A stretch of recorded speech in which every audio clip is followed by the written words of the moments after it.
¿Pueden ver la presentación, doctora? Sí, doctor. Sí. Sí. Sí.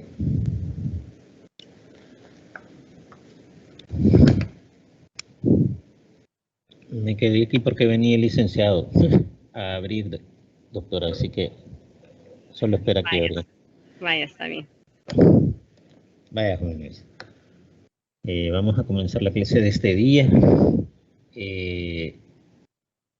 Antes que nada, bueno, espero que hayan sentido una buena experiencia ayer en el laboratorio, los que han podido asistir ya.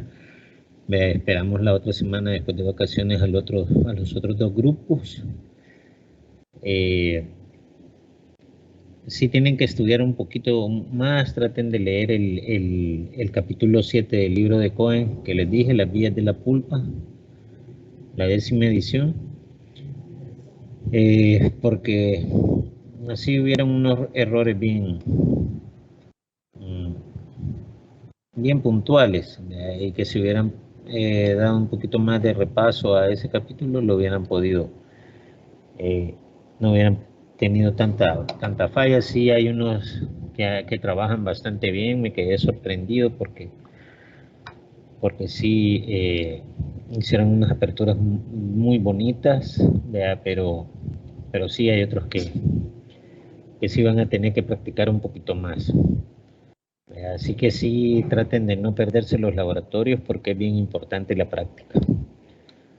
Así que vamos a empezar con la clase de este día. Es de procedimientos preoperatorios, de esterilización en endodoncia y anestesia también. A lo largo de la materia nosotros vamos a ir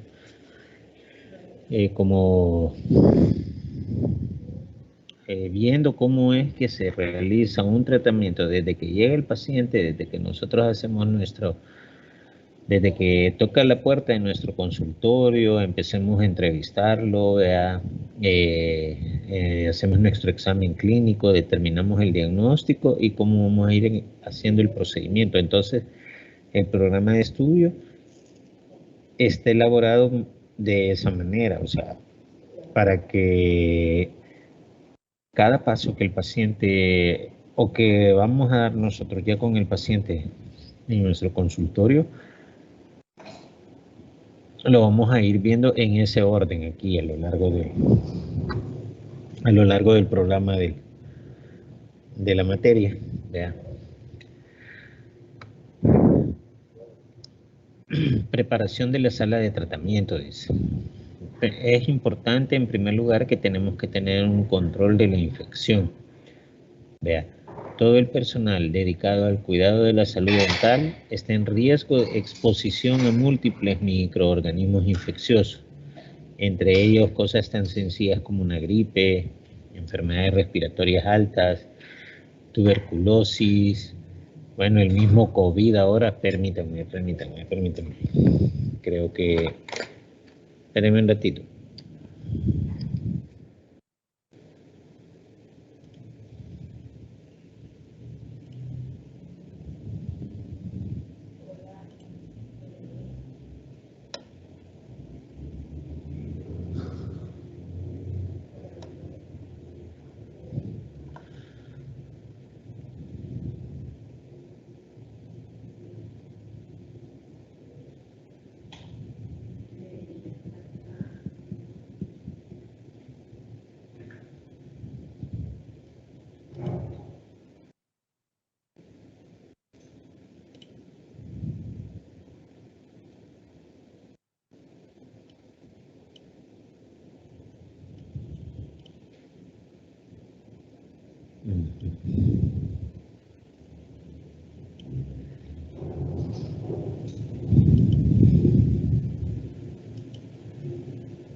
Perdón. Y como les decía, ahí nosotros en el consultorio, bueno, nosotros y todo el personal de salud está expuesto a un montón de enfermedades en la clínica dental. Hoy, como sabemos, está bien de moda ¿cómo se llama? El COVID, vea, pero no es la única enfermedad que hay en el mundo. Todavía está el SIDA, todavía está la hepatitis B, C y D, todavía está la tuberculosis, todavía hay gripes, vea, todavía están ese montón de enfermedades en el mundo de que son peligrosas también. La hepatitis, la hepatitis, el SIDA no tienen cura, ¿verdad? Y nosotros por nuestro proceder en el consultorio estamos súper expuestos a una infección, ¿verdad? De ese tipo. ¿Verdad? Tan así que, por ejemplo, esta semana yo regañaba a los alumnos que están en el turno de endodoncia en clínica porque la señora que ayuda en la limpieza ahí en las clínicas me decía, mire, dejaron una aguja aquí en la bolsa de basura, cuando en las clínicas están los depósitos específicos para para descartar todo lo que es cortopunzante, entiéndanse, agujas, bisturí, todo eso tiene un lugar donde se mete los cartuchos de anestesia. Vea, y esa aguja sin tapón la habían dejado tirada ahí en medio de todo en la basura. O sea, ¿qué tal si esa señora se puya con esa aguja? No sabemos en qué paciente estuvo, no sabemos qué condiciones sistémicas de salud tiene ese paciente en el que se usó esa aguja. Por eso les digo, nosotros estamos súper expuestos y todo el personal que trabaja con nosotros aquí en la universidad, en nuestros consultorios o donde sea que después en el futuro nosotros vamos a ejercer nuestra profesión, siempre vamos a estar expuestos a este tipo de enfermedades. Es por eso que nosotros tenemos que tener un buen control de la infección, tanto en nuestros consultorios como en nuestros procedimientos. Preparación del paciente. Lo más importante es una planificación del tratamiento. Vea, cuando ya nosotros sabemos qué es lo que vamos a hacer, qué es lo que el paciente tiene, qué es el tratamiento que nosotros le vamos a ofrecer, vamos a hacer una planificación de cómo vamos a desarrollar ese tratamiento. Vea, eso se llama plan de tratamiento. Vea, y nosotros ahí, incluso con calendario, agenda en mano, vamos nosotros programando los días que el paciente lo vamos a atender, vea las fechas, vea que incluso el tiempo que nos vamos a tardar con él. Vea, no lo vamos a tener exacto, pero tenemos que ir haciendo más o menos ese planeamiento. Vea, de ahí la presentación del caso. Nosotros vamos a tener que explicarle al paciente, o más bien dicho, responderle todas estas preguntas que aunque el paciente no nos las hace, están en su mente y están en su ansiedad. Ellos quieren saber qué es lo que les vamos a hacer, ¿vea? Porque ellos llegan con un dolor y ellos esperan salir de nuestro consultorio ya con una gran tranquilidad, ¿vea? Sabiendo que lo que se les hizo ha sido la mejor opción de tratamiento. Entonces nosotros le vamos a explicar al paciente qué es un tratamiento endodóntico. Vea, le vamos a decir bien qué es lo que vamos a hacer. Vea, a qué se debe la enfermedad o muerte de la pulpa. Vea, qué fue lo que le causó esa situación que ahora lo tiene padeciendo la enfermedad pulpar. Vea, o la muerte pulpar. ¿Qué síntomas produce la enfermedad? Vea, la pulpa enferma, o sea, la manifestación del dolor, cómo va a ser, si va a ser punzante, si es un dolor permanente, si es un dolor que necesita un estímulo, todas esas cosas al nosotros reconocer qué es lo que el paciente tiene, nosotros vamos a poderles explicar eso a los pacientes. Vean, por eso es que es importante que nosotros sepamos diagnosticar y explicarle bien al paciente qué es lo que puede sentir. Vean, cuál es el porcentaje de éxito del tratamiento del conducto radicular, también es algo muy importante. No vamos a engañar al paciente diciéndole que es lo mejor que le puede haber pasado, que nosotros le hagamos una endodoncia. No, tenemos que decirle también si nosotros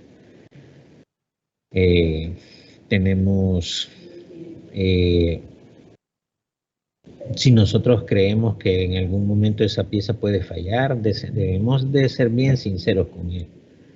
Vean, explicarle bien qué es lo que puede pasar, qué tanto porcentaje de éxito puede tener su tratamiento. Y para eso vamos a evaluar cosas como el tamaño de la lesión periapical, vea, remanente de estructura dental, todas esas cosas se toman en consideración para darle un pronóstico al paciente de qué es lo que va a pasar.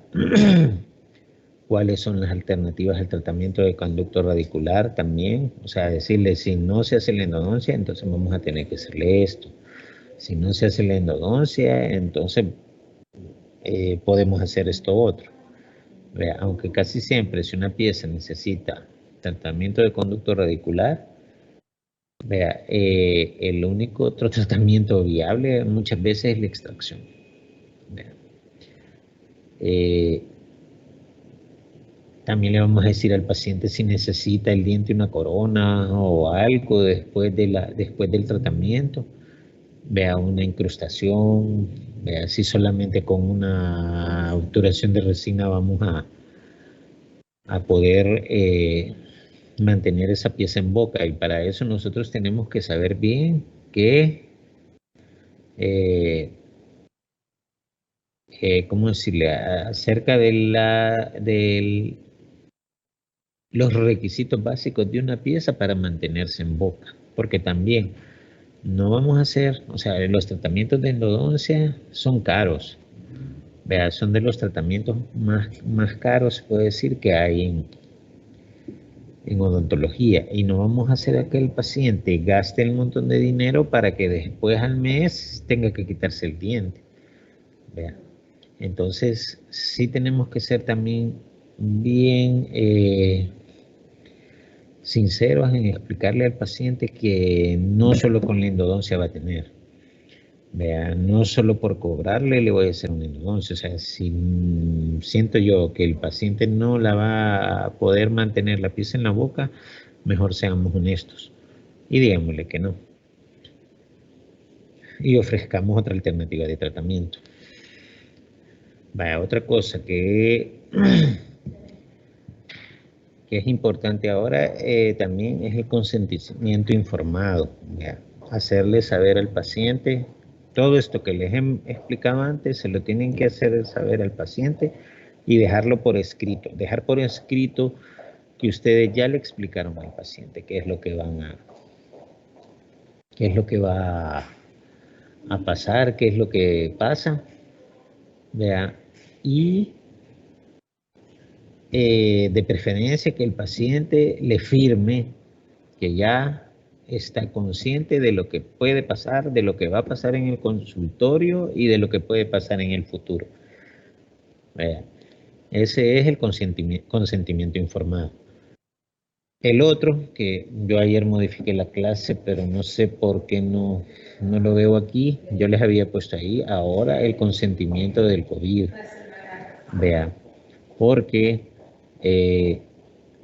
ahora también nosotros debemos de estar conscientes de que el paciente es, bueno, que más bien dicho todo, somos sospechosos de padecer la enfermedad, aunque no lo aparenten. Acuérdense que muchas personas han dado positivo sin haber tenido ningún síntoma, pero nosotros tenemos que cerciorarnos que el paciente nos asegure que por lo menos en el momento que él entre en la clínica no ha estado en contacto con pacientes sospechosos o confirmados de COVID, que no ha tenido sintomatología respiratoria grave, vea pérdida del gusto, pérdida del sabor, todas esas cosas él nos tiene que decir y firmarnos también de que entra sin ningún problema a la clínica. Uso de radiografías rápidas, vea. Ya hablamos que las radiografías son básicas para un diagnóstico. certero de lo que es la enfermedad pulpar, premedicación con antibióticos si es necesario. Ya más adelante vamos a ver también una clase de farmacología en endodoncia. Regímenes contra la ansiedad también, si son necesarios. Hay pacientes que son súper ansiosos y que no pueden controlarse en el consultorio, entonces nosotros también debemos de saber cómo los vamos a manejar. Porque si a veces el tratamiento de conductos radiculares es doloroso, entonces no podemos estar engañando al paciente que no puede, ¿cómo decirle? O sea, el paciente tiene que estar tranquilo. Hay pacientes que les cuesta controlarse y nosotros debemos aprender a manejar eso. Vean. De ahí, control del dolor mediante administración pretratamiento de AINES, vean.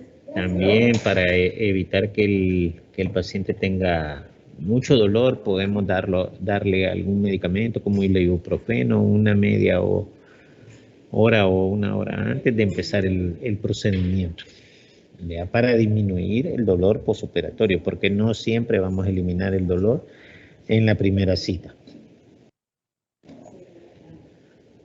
Recuerden que si tienen alguna pregunta me pueden interrumpir.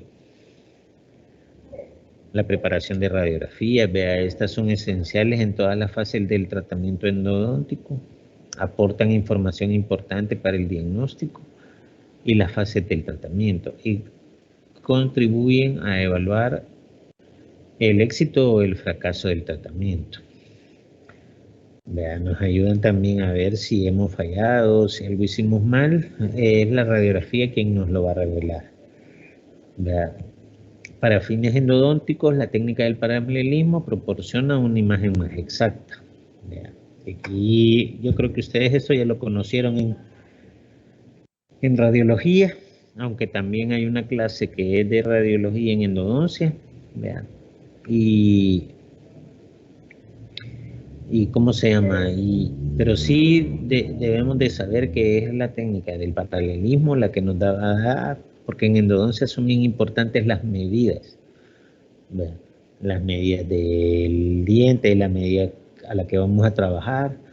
Entonces, para eso la mejor técnica radiográfica es la técnica del paralelismo. Preparación para el acceso del aislamiento del diente también, como les dije la vez pasada, no vamos a aislar así como lo hacemos en operatoria, que aislamos todo la arcada, sino que en endodoncia vamos a procurar aislar solamente la pieza a la que vamos a trabajar. Muchas veces es necesario ¿cómo decirles? Ocupar otros o ayudarnos de otras sustancias o soluciones que nos van a ayudar a tener un aislamiento más exacto, como puede ser el uso de barrera gingival, como la que se ocupa para el blanqueamiento dental. Nosotros podemos poner alrededor del diente para que la saliva que pueda filtrarse por la grapa no entre a la cavidad pulpar, o que lo que nosotros estemos sacando o metiendo en el conducto, sacando del conducto o metiendo al conducto, no se vaya a ir también a la boca. Muchas veces, como ya les dije la vez pasada, y regamos con hipoclorito. Y el hipoclorito es lejía, pues.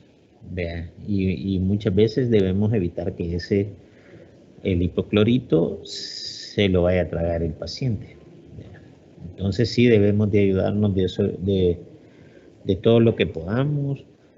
La barrera gingival es una opción. Yo tengo un cemento que se llama policarboxilato de zinc, que es un cemento que antes se ocupaba para cementar coronas y prótesis. Hoy ya casi no se usa, pero todavía se encuentra en los depósitos. Lo que me gusta de ese cemento es que seca súper rápido, endura súper rápido. Entonces yo lo puedo colocar rápidamente alrededor de la pieza que estoy trabajando y fragua bien rápido y me permite trabajar sin ningún tipo de filtraciones. ¿Vea? Entonces ahí con la práctica ustedes van a ir aprendiendo qué es lo que les resulta mejor, más cómodo para trabajar. Aunque esté bien rápido, solo lo aplican con la jeringa, lo fotocuran en 20 segundos, ya está, 10 segundos, dependiendo del poder de la lámpara de fotocurado que tenga. Doctor, una pregunta. ¿Mm? Digamos en el caso que se va a trabajar, digamos, en las dos premolares, por ejemplo, se hace todo el procedimiento en uno y después en el otro, ¿verdad? Yo no les recomiendo nunca trabajar dos piezas en endodoncia al mismo tiempo. De hecho, aquí no se hace y ni yo lo hago en mi consultorio y creo que nadie más trabaja así. O sea, primero terminan una pieza y luego empiezan la otra. No pueden estar trabajando en la misma cita en dos piezas. Hola, Doc. Tengo una consulta. Uh-huh. En el libro menciona que, bueno, en el capítulo más bien menciona, ¿verdad?, que con respecto al aislamiento, nosotros podemos como aislar después de hacer la apertura cuando hay dientes como con fracturas a nivel como cervical, ¿verdad? También cuando hay dientes rotados o con apiñamiento, ¿verdad? Entonces, no sé si siempre se debe hacer eso o igual, ¿vea? Uno puede como tratar de aislar esas piezas y pues proceder a lo demás, ¿vea? Porque pues lo ideal es poner el aislamiento antes. No sé si me debe comprender. ¿Cómo? Repetime lo que me dijiste al principio, que ahí sí. Vaya, en el capítulo menciona, ¿verdad?, que nosotros cuando hay dientes rotados, ¿verdad?, o con apiñamiento, con fracturas que llegan como hasta el margen gingival, Uh-huh. Debemos de aislar, ¿verdad?, como después de hacer la apertura y encontrar los conductos, porque tenemos una mejor visibilidad, ¿verdad?, según lo que menciona el capítulo. Entonces mi pregunta es si siempre se debe hacer así o igual nosotros podemos como tratar de aislar esas piezas, porque entiendo que lo ideal es aislar desde antes, ¿verdad? Entonces, no sé si estoy en lo correcto, no sé si me voy a comprender otra vez. Vaya, mira, como en todo en la vida hay casos especiales, digamos. Pero por lo general nosotros vamos a procurar aislar la pieza antes de empezar a hacer cualquier cosa. Después de anestesiar, lo primero que hay que hacer es aislar. Sí hay casos especiales en los que por la inclinación o por cualquier cosa no vamos a poderlo hacer. También podemos, antes que nada, aquí eliminar caries. Tal vez no hacer la apertura completa, pero sí eliminar caries. Yo ahorita estoy haciendo una pieza que sí le empecé a quitar toda la caries que estaba al margen gingival, digamos. Y era una endodoncia que me refirieron y me la refirieron porque el muchacho tiene 16 años. Entonces me dijo la doctora, no quiero quitarle esa pieza. Aparte le van a poner ortodoncia, entonces no la necesitan de anclaje. Entonces me dijo, necesito esta endodoncia. Y yo le dije, no, mire, no se la puedo hacer si no tiene ni cómo aislarlo. Ay, sí, doctor, pero no la quiero. La cosa que me terminó convenciendo la doctora y ¿cómo se llama? Lo que hice fue quitar la caries del margen gingival, del borde de gingival, digamos, y la he reconstruido con un ionómero de reconstrucción. Y yo le dije, ese ionómero después tiene que ver cómo lo quita y reemplazarlo cuando ya termine de hacerla. Igual el paciente tiene 16 años, no le puede poner una corona todavía. Entonces yo le dije, para hacer mi endodoncia, yo voy a hacer eso. Pero ya después es su problema cómo va a reconstruir esa pieza. Pero sí, mi trabajo va a llegar hasta ahí. Pero sí, nosotros tenemos que idearla, como les decía al principio, nosotros tenemos que buscar la manera de trabajar nosotros de la manera más cómoda para poder ofrecerle al paciente también una mejor opción. esta palabrita, háganle caso omiso, no sé por qué está ahí. Ayer estuve modificando la presentación y no sé por qué no me han salido unas cosas que puse y otras que modifiqué.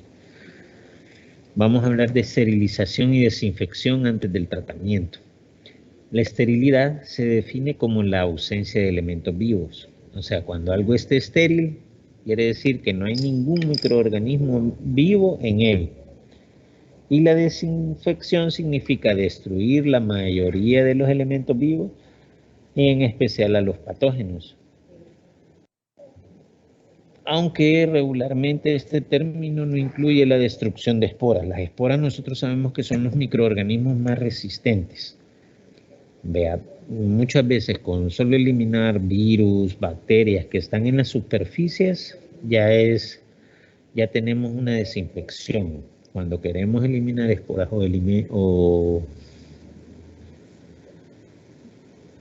o microorganismos patógenos, podemos ocupar, ¿cómo es? Llegamos a la esterilidad o a la esterilización, ¿verdad? Bueno, esa la podemos hacer, la esterilización si se hace con equipo especial para eso, autoclave, hornos de calor seco, quimioclave, vea. La desinfección se hace más que todo en superficies más extensas como el sillón, vea, donde trabajamos, vea, la escupidera incluso, es un reservorio de bacterias también, siempre la debemos mantener bien limpia. Vea. Elementos del plan de esterilización. Dice, el transporte de los artículos contaminados. Los artículos deben almacenarse en un contenedor para prevenir perforaciones. O sea, nosotros vamos a llevar desde nuestro sillón dental o desde nuestra unidad dental hasta el área de lavado. Vamos a meter en alguna bandeja, en algún tipo de bandeja, nuestro instrumento para que al momento de llevarlo hacia donde lo vamos a lavar, no nos vayamos a herir o a cortar. Debe de haber un área de procesamiento del instrumental. Los instrumentos deben clasificarse, limpiarse mediante el cepillado, eliminar todos los restos visibles, vea, o usar limpiadores ultrasónicos. Vea, los limpiadores ultrasónicos son unos aparatos en los que ustedes meten el equipo, meten el instrumental, perdón, y por vibraciones hacen que todo lo que tienen pegado se les vaya quitando. Si no, debemos cepillar bien los instrumentos, procurar que ni siquiera restos de cemento queden en los instrumentos. A veces cuando nosotros no hemos limpiado bien los instrumentos y los metemos a esterilizar en las bolsas de esterilización se ven las manchas de sangre porque el calor hace que la sangre que se ha coagulado se vuelva a ser líquida y mancha el resto de instrumentos o mancha la bolsa de esterilizado. Entonces sí debemos de ser bien cuidadosos con eso. Los instrumentos deben inspeccionarse, colocarse en sus bandejas o empaquetarse para la esterilización colocando un indicador de esterilización. Perdón. Eso también, o sea, cada instrumento que nosotros vamos a meter en nuestro paquete de esterilización lo debemos de revisar bien.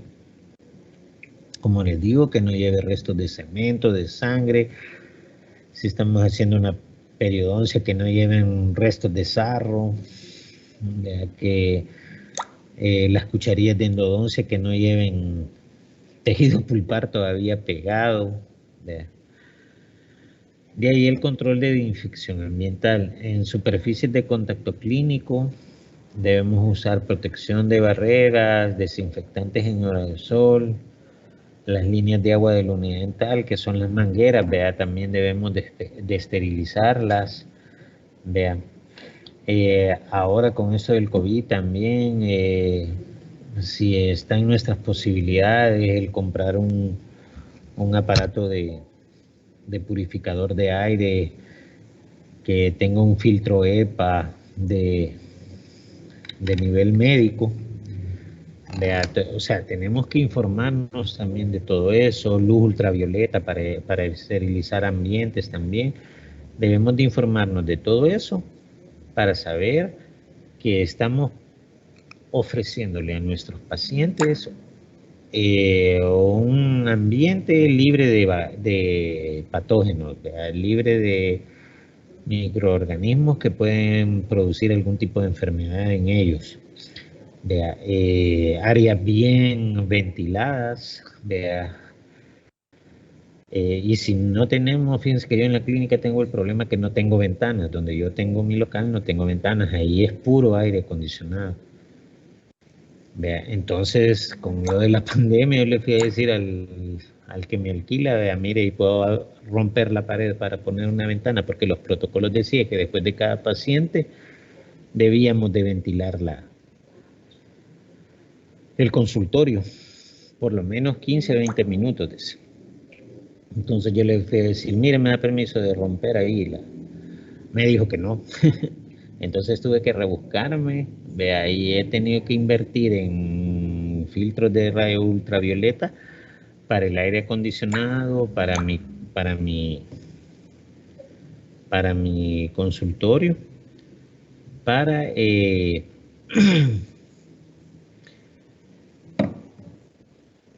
poder trabajar y ofrecerles un ambiente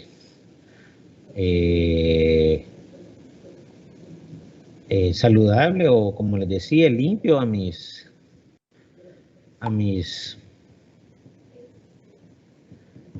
pacientes. Entonces nosotros tenemos que informarnos de todo eso también. Métodos de esterilización aprobados.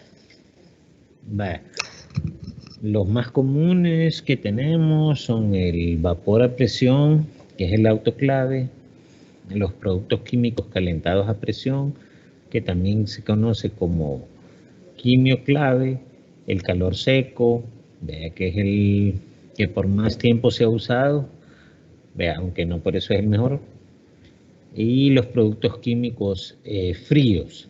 Estos son productos o sustancias que venden, que nosotros los podemos ocupar para esterilizar también, pero también tienen sus especificaciones de uso. O sea, no es que vamos a meter las cosas en lejía, no, o sea, los formaldehídos, los glutaraldehídos, todas esas sustancias que nos sirven para esterilización fría, tienen sus indicaciones y sus protocolos de uso, y que si nosotros los respetamos es que vamos a alcanzar esa esterilización. Si no, no. Entonces, por eso les digo, debemos informarnos siempre bien. En el autoclave, aquí es lo que les decía, aquí decía en el autoclave, el ciclo estándar de esterilizado es de 30 minutos a 121 grados centígrados a 15 psi, a 15 libras de presión. Entonces, esa es la cantidad de tiempo y la cantidad de calor y de presión que nosotros necesitamos para esterilizar. En autoclave. Esto sí grábenselo, esto es casi que pregunta de examen.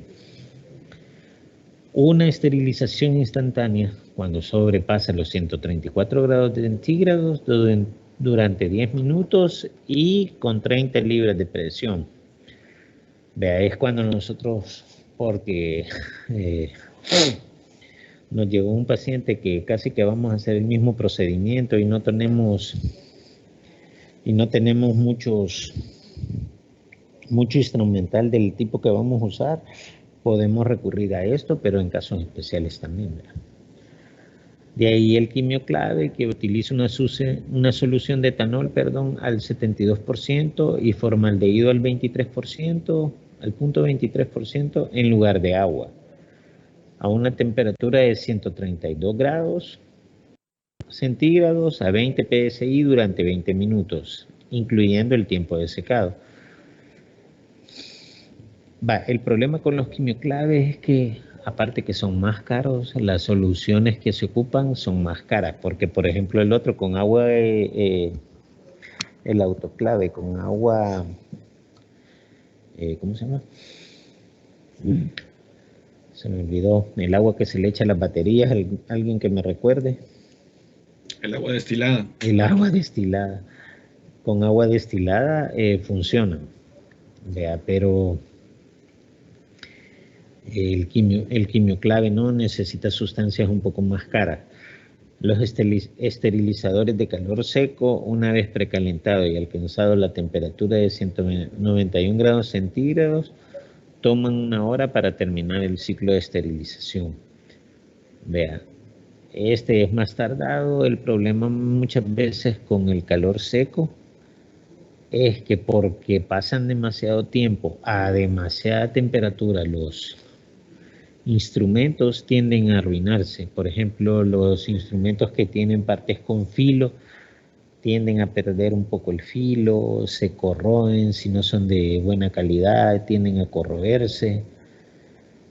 Vea, en cambio, con el autoclave no pasan esas cosas. De hecho, en autoclave ustedes pueden meter hasta una pieza de mano, no así en un horno de calor seco, porque el calor seco alcanza tanta temperatura, vea, que puede derretir las partes plásticas que tienen las piezas de mano, que son unas mangueritas que llevan adentro. Entonces, en resumen, quizás el más recomendado es el autoclave.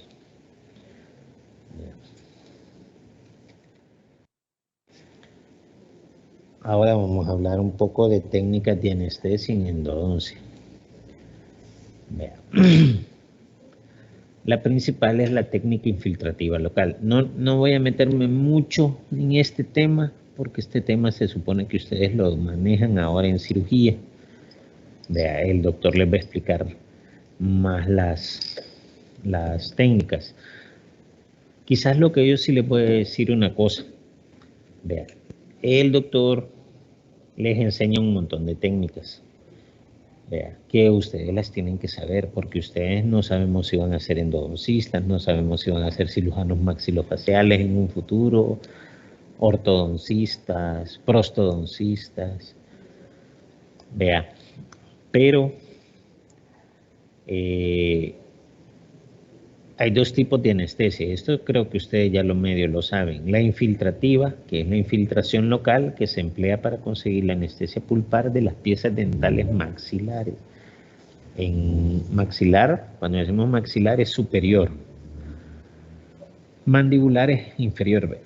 Suele resultar un método efectivo en los procedimientos endodónticos, cuando no hay inflamación ni infecciones graves. Vean. Y está el bloqueo nervioso regional. Este se emplea cuando la anestesia por infiltración puede ser ineficaz o está contraindicada. Esta se coloca más lejos de la zona inflamada a tratar. Que se la podemos ocupar en inferior con el bloqueo del nervio dentario inferior. Pero lo que yo quiero que sepan es, en superior casi siempre vamos a ocupar técnica infiltrativa. Esto quiere decir que vamos a poner una inyección a nivel supraperióstico, cerca de los ápices de la raíz de la pieza que nosotros vamos a trabajar. No necesitamos estar inventando que vamos a poner la técnica infraorbitaria, que porque esa es la más recomendada para extracción, para los molares superiores, que no. O sea, con infiltrativa nunca nos compliquemos. Vea, en endodoncia, para anestesiar, siempre lo más sencillo, una técnica infiltrativa a nivel bucal y otra en palatino, en superior, y en inferior, el dentario inferior, si son los dientes anteroinferiores, con el bloqueo del mentoniano y algún refuerzo para tejidos blandos, vea, porque muchas veces al paciente lo que le duele es la presión que hace la grapa en la encía, vea. Entonces, como les digo, no tenemos que, en endodoncia no quiero que me estén ocupando técnicas bien elevadas de anestesia. Vean, nos vamos a ir siempre a lo básico. ¿Alguna pregunta en eso o todavía no les han dicho todo eso de todo lo que les hablé? Les hablé en chino. Todavía no hemos comenzado a ver. Doctor, buenos días. Doctor. Buenos días. ¿Sí? Todavía no han visto todo eso. ¿Mm? No, doctor. No. Vaya. Pues igual ya cuando se los explique el doctor me preguntan de todas las que les explicó el doctor cuáles son las que vamos a ocupar en endodoncia. Pero para que más o menos tengan una idea, el bloqueo del NER.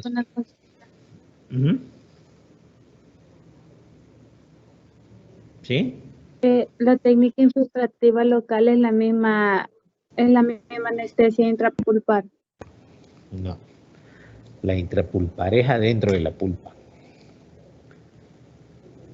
Vale, estas son las técnicas de inyección maxilar que les digo. Está el bloqueo del nervio dentario posterior, que proporciona una anestesia pulpar para el segundo y tercer molar y en algunos casos para el primer molar. Suele necesitarse una infiltración vestibular adicional. Esta casi no lo ocupamos. O sea, por eso les digo, no quiero que se vayan a clavar cuando ya el doctor les explique todo eso, porque el doctor les da una gran explicación de todas estas técnicas y que son perfectas en cirugías de cordales, en cirugías de molares, en cirugías periodontales, en cirugías, pero no. O sea, ahorita lo que nos interesa en endodoncia es dormir el dientito afectado, no toda la cara, no toda la cara del paciente. De ahí tenemos el bloqueo del nervio infraorbitario, que es el otro que le decía, que consigue una anestesia satisfactoria del primer y segundo premolar, pero no anestesia la pulpa de los incisivos centrales o laterales. Entonces, por eso les digo, muchas veces estos bloqueos regionales nos sirven para bloquear muchos dientes, pero no las pulpas de los dientes. Por eso es mejor recurrir a la infiltración supraperióstica. El bloqueo de la rama palatina del nervio dentario anterior superior, anestesia los dientes anteriores, consiste en realizar una inyección palatina en el conducto incisivo. Ese va justo aquí en medio de los dos dientes incisivos. Aquí, fíjense que casi no se ve la aguja, pero la aguja tiene que estar doblada. En esta posición quizás ven el puntero. ¿Ven el puntero? Vale. Entonces sí, más o menos se le hace un doblez así a la aguja y la colocamos justo en esa papilita que tenemos entre los dos incisivos centrales. Vean, la vamos a colocar. Y esa sí nos duerme casi que todo el paladar. La parte anterior del paladar. Entonces nos sirve cuando estamos aislando. De ahí el bloqueo del nervio dentario inferior o técnica de Go-Gates, vean, que es lograr una anestesia del nervio alveolar inferior lingual, el miloioideo, el mentoniano, el incisivo, el auriculotemporal y el nervio bucal. Todas esas se logran dormir con esta técnica. Vea, pero este es para trabajar abajo. Vea. Va a dormirnos desde el incisivo central inferior hasta la última molar. Vea, la aguja, sí, aquí se ve como que si lo están poniendo arriba, pero en realidad aquí ustedes hacen que el paciente abra la boca bien grande, buscamos la rama de la mandíbula y donde vemos un triangulito aquí, ahí se mete la aguja. Vea, y ese nos va a dormir todo el dentario inferior. Vea, por eso les digo, yo estas solo medios se las voy a mencionar y quizás ni para el examen se las tomaría en cuenta, pero quizás hasta que ya las conozcan mejor en cirugía. Vea, me preguntan, pero Pero sí quiero que sepan eso. En endodoncia no vamos a ocupar técnicas muy complicadas para endodoncia, para anestesiar, perdón. Solamente las más básicas. Vean.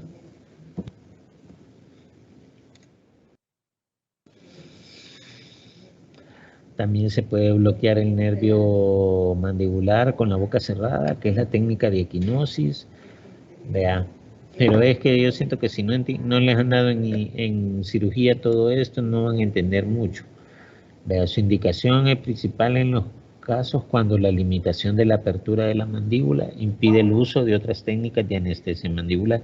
Fíjense que esta técnica a mí me parece bien efectiva. Yo la uso bastante más que todo aquí en la universidad, porque se da el problema que muchos compañeros de ustedes no pueden inyectar bien. O sea, no logran la anestesia en el paciente y depositan un montón de anestésico y lo que hacen es que lo meten en algún lugar y se hace una bolsita de anestésico que nunca llega a estar en contacto con el nervio. Entonces cuando nosotros queremos solucionarles, vemos y tocamos y lo que encontramos son unas grandes pelotas de anestésico. Entonces es cuando yo ocupo esta técnica. Vea, les digo que el paciente tiene que cerrar la boca, abro, o sea, estiro yo el carrillo y inyecto. Y me funciona. Vea, quizás por la posición en que quedan esas bolsitas de anestésico que no dejan ni meter la aguja. Vea, cuando en la técnica normal, pero sí funcionan. Así que nosotros hasta cierto punto, nosotros somos el salvavidas de ustedes en los primeros días aquí en la clínica, pero no se tienen que acostumbrar a que nosotros les estemos anestesiando a los pacientes.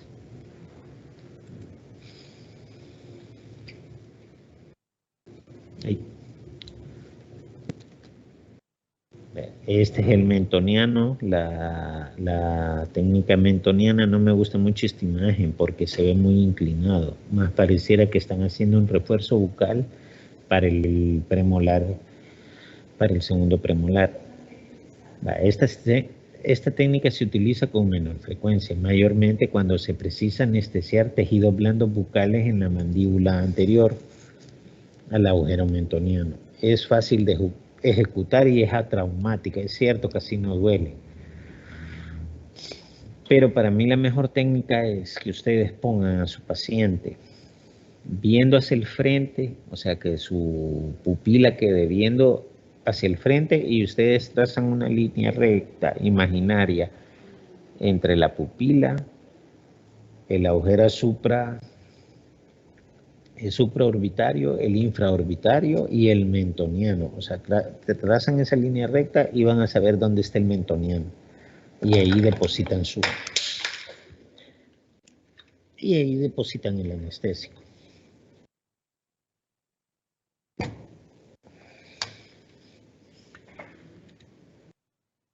De las técnicas complementarias, que está la intraligamentosa o intraligamentaria, vea, que es depositar anestésico en el ligamento periodontal.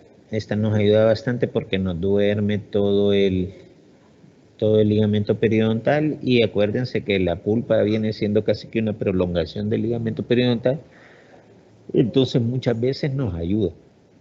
Vea, solo que esta es una técnica bien dolorosa.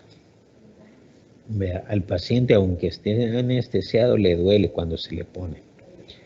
La otra es la anestesia intraósea. Vea que muchas veces esta la ponemos también cuando, digamos, hay algún absceso o algo. Vea, podemos meterla y atravesar hasta que topen hueso y ahí depositar el anestésico. Muchas veces ayuda también.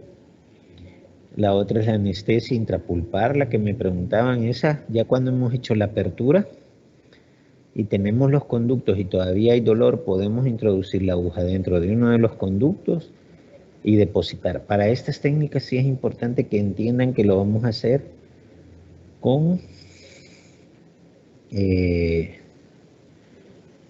agujas cortas y de calibre pequeño, de preferencia la de calibre 30, vea, porque es más delgada. Y esa la podemos introducir más profundo en el conducto. Y lo que hacemos es depositar con un poquito de presión el anestésico dentro de la pulpa. También es dolorosa si ustedes no han logrado anestesiar bien a su paciente. Pero así como es de dolorosa, es efectiva. En cuestión de un segundo, el paciente, ustedes solo ven que abre bastante los ojos y a veces hasta se les sale una lágrima, pero al segundo ya no sienten nada. Entonces, aquí yo también lo ocupo bastante porque varios de ustedes les cuesta anestesiar al principio, entonces hay que recurrir a estas técnicas. Y esa es la clase de este día. No sé si tienen alguna pregunta.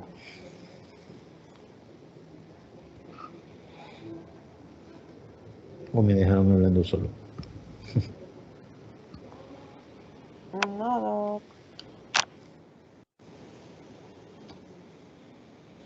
Ajá. Doctor, usted sería el encargado del otro año, ¿verdad? Siempre. Si no pasa nada diferente. No, le preguntaba porque me imagino que muchos se preguntan de que si nosotros vamos a ver digamos, la materia de por sí, como estos que han visto lo del COVID, pero o así nos van a pedir ya los requisitos normales como lo que les han pedido los de años anteriores. Pues fíjate que no. De hecho, desde el ciclo pasado, que empezaron a venir ya presencial, hemos ido modificando los requisitos de acuerdo a los requerimientos. Por ejemplo, el ciclo pasado también no se pudo ver pacientes porque no hubo un problema con los... esta era la clase, miren. No sé por qué se me movió. Esta era la última diapositiva.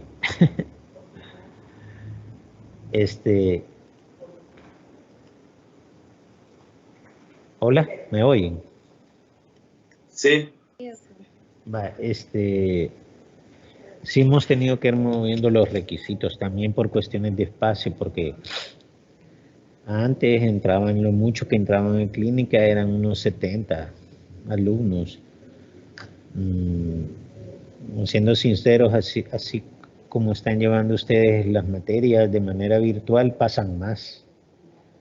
Vea, es más fácil para ustedes, entonces entran más a clínicas. Entonces la doctora me tuvo que reducir los turnos. Antes duraban 3 semanas, hoy duran 2 semanas.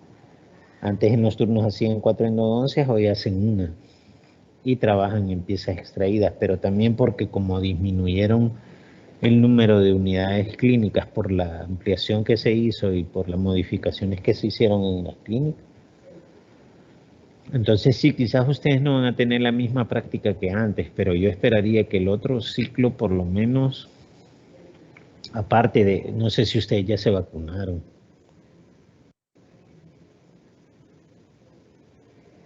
Sí, doctor, ya. Creo que la mayoría, doctor.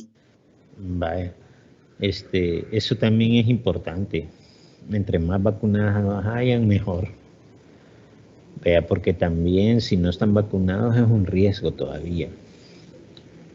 Vea, para todos ustedes. Entonces, entre más vacunados haya, quizás el otro año hasta podamos ver un par de pacientitos más. O por lo menos uno, porque a mí me preocupa que unos que llegaron a PPI llegaron y ellos llevaron las 3 endodoncias de manera virtual. Y en PPI, que es práctica de paciente integral, que ustedes se supone que tienen que hacer un paciente completo con todo lo que tenga, operatorias, extracciones, endodoncias, cirugía, periodoncia, con todo. Y si nunca han hecho una endodoncia, ¿cómo van a hacer? Entonces sí, si alguien no está vacunado, que se vacune. Allá es paja de que es experimentar la cosa. Si ya se las pusieron a no sé cuántos millones de personas en el mundo y se habrán muerto unos 5, es paja que nos va a dar algo por la vacuna. Vea, entonces los que no están vacunados, vacúnense y así pueden practicar más ustedes. Porque sí, me da no sé qué que entren con tan poquita práctica. Y hay muchos de los alumnos del ciclo pasado, del año pasado, que la llevaron así virtual, que me han estado pidiendo permiso a mí de entrar a los laboratorios con ustedes. Pero por cuestiones de espacio no puedo estar metiéndolos a trabajar con ustedes, porque ellos quisieran, como les dije, ellos pasaron a puros videos, a puros tutoriales, y no es lo mismo, sinceramente. Así que sí, yo esperaría que por lo menos el otro año un par de endos hagan ya en la clínica.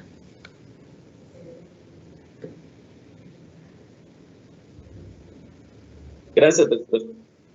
Bueno, ¿alguien más? ¿Alguna otra Doctor, duda? yo tengo una pregunta, pero en cuanto a la clase.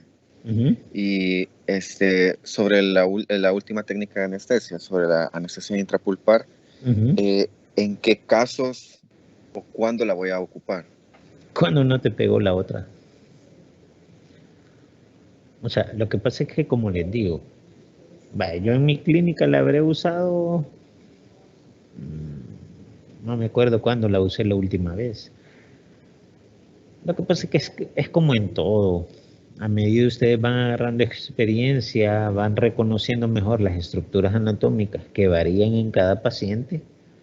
Vean, entonces ustedes son capaces de aplicar mejores técnicas de anestesia, pero al principio casi a todos les cuesta, entonces es necesario reforzar con técnicas como la intrapulpar o intraligamentaria o intraósea a veces, para que el paciente no tenga dolor, porque no hay nada más doloroso que le estén tocando una fibra nerviosa a un paciente con un instrumento filudo dentro de un conducto dental, de un conducto radicular.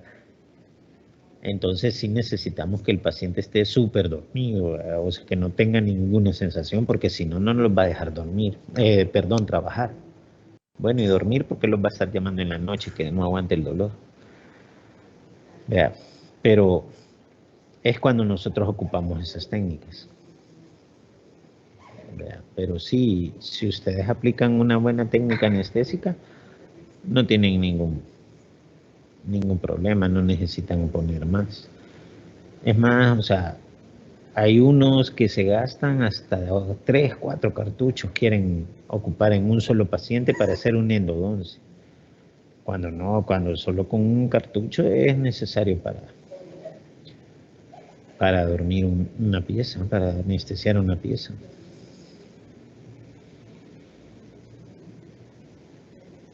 ¿Alguna otra pregunta? Doctor, yo tengo una duda. Usted dijo que si colocábamos mal la anestesia se formaba una bolsa. Si colocamos mal la... ¿Cómo? Usted dijo que si colocábamos mal la anestesia se producía una bolsa o se formaba una bolsita llena con la anestesia. ¿Cuál es el procedimiento que se utiliza para que eso se produzca? ¿Cómo evitamos eso? Fíjate que te oigo bien cortado. Casi no te entendí mucho, te oí un poco cortado, no sé si me puedes repetir. Ella le dice que usted explicó acerca de cuando hacemos una mala aplicación de la anestesia se hace como una bolsa, ¿verdad? Como una de anestesia. Entonces dice cómo quitarlo o cómo evitarlo. ¿Cómo lo vas a evitar? Aprendiendo a anestesiar bien. ¿Cómo la vas a quitar? Esa se deshace porque el cuerpo la va absorbiendo, ¿verdad?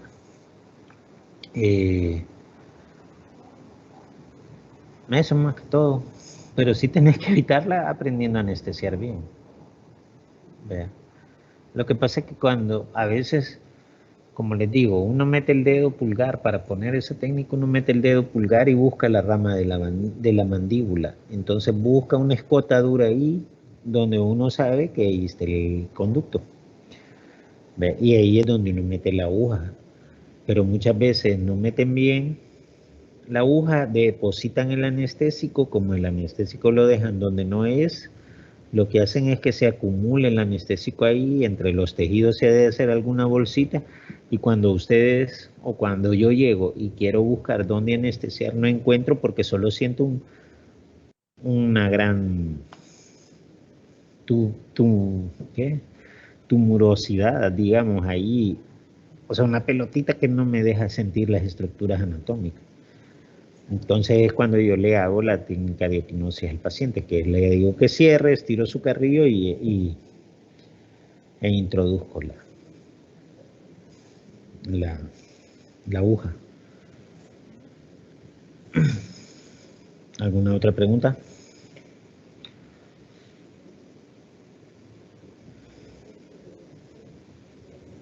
Vale, no voy a decir nombres, pero ayer se dio un incidente en el laboratorio. A alguien se le quebró una fresa 330 dentro de una apertura. Va. Por favor, lean bien las clases que se les han dado. Yo no se las he subido porque la doctora Blanquita me dijo, no se les suba porque se supone que ellos graban la clase y que tienen que poner atención. Vean. Pero yo jamás he mencionado ni en la lista de instrumentos están las fresas 330. Las fresas 330 se ocupan en operatoria nada más. Y alguien ayer estaba queriendo hacer una apertura con una fresa 330 cuando no es la fresa indicada. Vean, yo ya les dije, van a trabajar con fresas redondas. Vean, número, si quieren comprarse de la 1,5 chivo, pero que sean redondas. Vean, y con eso vamos a hacer las aperturas. Vean, esa fresa 330 se quebró porque no está fabricada para perforar así en el diente, como lo están hechas las redondas. Entonces, lean bien las clases, estudien bien antes de meterse al laboratorio y antes de todo en la vida como odontólogos. Vea, porque si ustedes desconocen la teoría, van a ir a fracasar en la práctica. Vea, entonces, sí deben de leer bien, estudiar bien antes de llegar a los laboratorios para no estar haciendo regadas. Vea. Así que tómenlo bien en cuenta. No sé si tienen alguna otra duda.